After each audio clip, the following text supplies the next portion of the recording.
신의학당에서 제공하는 노년을 위한 시낭송 특강 시간을 오늘부터 마련해 보았습니다. 자, 먼저 본 강의로 들어가기 전에 제 이야기를 좀 하고 싶습니다. 저도 이제 80대의 노인입니다. 그동안 많은 살아오면서 도전을 해왔고 또 실패도 많이 했습니다. 그렇지만은 실패는 그냥 실패가 아니고 다음 더 큰 도전을 위한 밑거름이 되고 에너지가 되었습니다. 특히 도전하는 과정에서 저는 많은 기쁨도 맛보았습니다. 이런 얘기가 있죠. 심성부지면 수부중이라도 불언의인이라. 예, 대학에 나오는 구절이지요. 성심을 다해서 노력하면은 그 결과의 성패와는 관계없이 목표에 가까이 다가서게 된다는 뜻이죠. 그래서 제 나름대로 저는 도전을 하면서 살아왔습니다. 아마 죽는 날까지는 도전할 것입니다.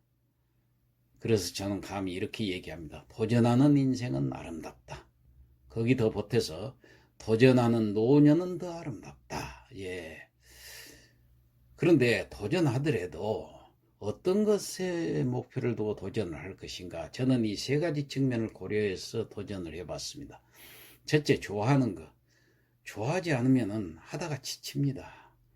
예, 자기가 좋아하는 것을 붙들고 도전을 해야 신이 나서 일을 계속해서 끝까지 도전을 하게 되죠. 두 번째로, 잘할 수 있는 것. 내가 뭘 잘할 수 있는가, 내 능력으로 가능한 것이 무엇인가, 이걸 판단해서 저는 도전을 합니다. 사실 그래요. 선천적으로 잘할 수 있는 것도 있고 선천적으로 도저히 안 되는 것도 있고 그래요. 예를 들어서 노래 잘한 사람은 뭐 배우지 않아도 금방 듣고 절대 파악해서 척척 부르지요. 그런데 잘 못하는 사람은 아무리 노력해도 노래가 잘 못하는 경우가 많죠.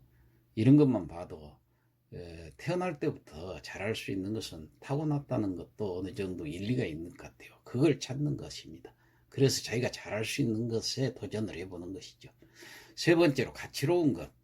자, 노력을 해서 그걸 이루었지만은 나중에 이루어놓고 보면은 가치로운 것이 아닐 때는 오히려 실망감을 줄 때가 있습니다. 예, 내가 이런 일에 내가 도전을 했던가, 어떤 자괴감이 들 때도 있고 그러죠. 그래서 저는 가치로운 것을 따집니다.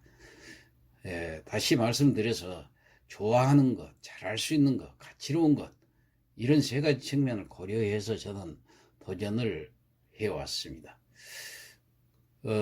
또 공자님이 이렇게 얘기했죠. 인일능지면 기백지요, 인심능지면 기천지하라.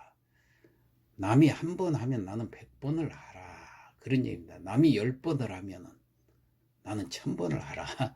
이 중용에 나오는 이야기입니다. 남이 한 번 해서 능하다고 하면 자기는 100번을 하고, 남이 10번 해서 능하다고 하면 자기는 1000번을 하라 한다는 얘기죠. 무슨 일에 임하든지 이런 노력을 기울인다면 못 이룰 일이 없습니다.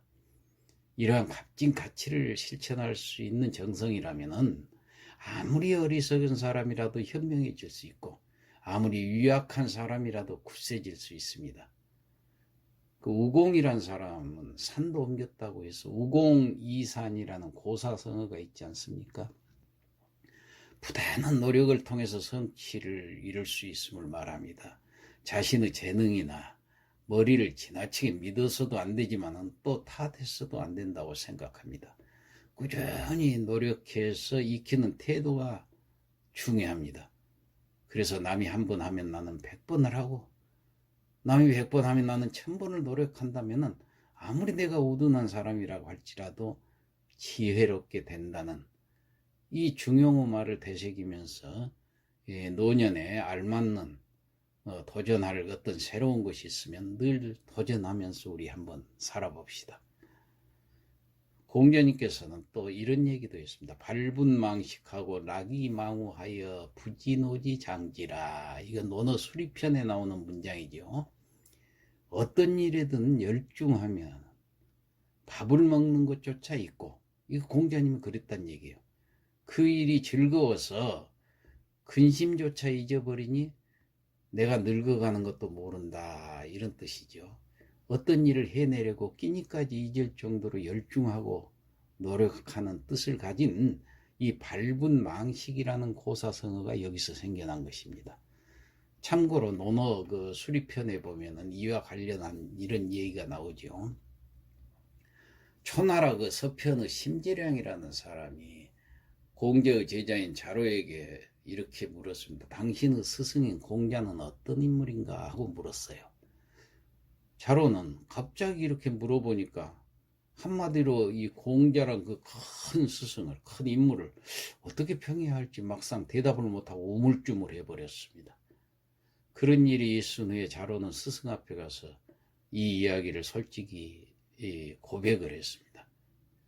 이 사실을 들은 공자가 자로에게 이렇게 말했습니다. 너는 지금까지 곁에서 나를 지켜보면서도 어찌 대답 한마디도 못했단 말이냐. 우리 선생은 그 사람 됨이 어떤 일에 열중하면 끼니를 챙겨 밥을 먹는 것조차 있고 일을 즐겁게 함으로써 근심도 잊어버리니 스스로 늙어가는 것조차 모르는 분이다, 이렇게 말하지 않았냐. 이렇게 말했어야 되는 거 아니냐. 이렇게 공자는 자신에 대해서 말을 한 겁니다. 자신이 좋아하는 것에 집중하면은 발분망식하고 낙이망우의 경지에 이를 수 있음을 공자는 우리에게 알려주고 있는 것입니다. 이 공자는 논어 전편을 통해서 그 학문하는 구도자의 모습을 다 각적인 관점에서 보여주고 있지요. 공자는 학습자로서 설선수범하는 가운데 스스로 배우는 것을 좋아하고 학습하는 그 기쁨을 자주 언급해 왔습니다. 이와 같이 공자의 그 학문에 대한 열정과 헌신이 진정한 이 구도자의 모습으로 우리에게 다가옵니다. 그래서 우리도 이와 같이 노년에도 뭔가 하나 목표를 정해놓고 그 목표를 향해서 밟은 망식의 정신으로 노력한다면은 거기에서 즐거움도 찾고 또 희망도 발견해낼 수 있을 것이라 저는 확신을 합니다. 이런 의미에서 먹고 사는 일에만 얽매이지 말고 노년에는 여유를 부려서 좀 더 차원 높은 인생을 살아보면 어떨까요? 먹고 사는 문제가 이제 어지간히 해결된 노년에는 좀 더 정서적이고 낭만적인 테마를 붙들고 도전해보는 것도 아름다운 노년을 보내는 방법이 되지 않을까요? 그래서 가슴에 와닿는 시가 있으면 낭송도 해보고 또 자기가 직접 시도 써보기도 하면서 풍요로운 노년을 한번 우리 보내봅시다. 아름다운 시, 힘이 되는 시 한 수씩을 가슴에 품고 살아가 봅시다. 인생은 그만큼 풍요로워질 것입니다. 더 나아가 아름다운 시 한 편씩을 이웃들의 가슴에 안겨주는 시 낭송 전도사가 한번 되어봅시다. 이 세상이 모두 향기로운 꽃밭처럼 아름다워질 것입니다. 그래서 앞으로 이 수업은 이런 식으로 진행을 하려고 해요. 첫째, 시의 이해, 둘째, 시 낭송 이론, 그리고 셋째, 장음과 단음, 넷째, 표준 발음법, 다섯째, 시 낭송 기법과 요령, 여섯째, 시 낭송 실제, 마지막으로 시 낭송 선정, 이런 식으로 앞으로 진행할 계획입니다. 매주 월요일에 이 강좌가 올라갑니다.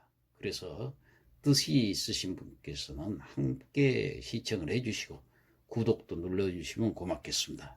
자, 오늘 이상 마치겠습니다.